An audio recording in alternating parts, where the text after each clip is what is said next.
Welcome to my kitchen! Tara, pasok tayo. So, ayan. So, magkakaroon lang tayo ng mini kitchen tour. So, ito pala yung house ko na ang una ay kitchen. Okay? So, pagpasok, kitchen agad. So, ayan. So, itutour ko lang kayo dito sa small kitchen ko. So, meron ako ditong counter. Ayan. So, meron akong counter dito. Dito yung pakape-kape, ganyan. Then, ang theme pala ng kitchen ko is brown. Ayan. So, brown and white. Tapos, ito, meron din ako ditong pinaka, ang tawag dito?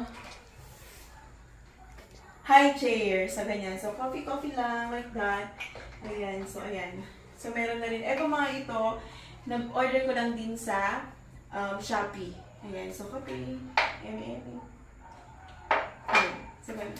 Tapos, ayan. So, kung mapapansin nyo, team brown and white tayo. So, ayan. So, meron tayo dito. Ayan. Lagyan ng mainit na tubig. Puti din. Then, pakita ko sa inyo mga best friend. Ayan. So, meron tayo dito parang pin light. Ayan.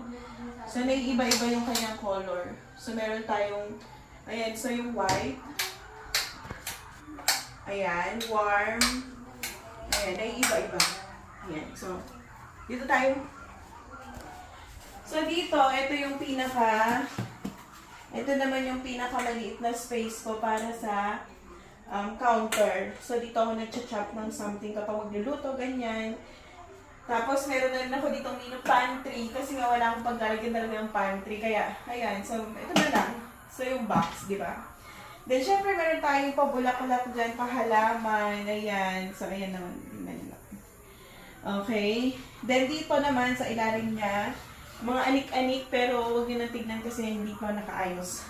Then, ayan. So, meron tayong mga kitchenware. So, ayan. Na-order ko lang din po ito sa Shopee. So, kung gusto nyo, mag-comment lang kayo. Ilalagay ko yung link. Ayan. So, ayan.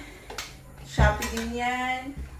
Shopee, knife organizer, condiments organizer. Sa Shopee lahat yan. Okay? Then, sa sink natin, ayan. Diba? Okay. So, ganyan. Very simple lang. Minimalist lang yung ating sink. Ayan. Then, itong ating stove. So, ganyan lang siya.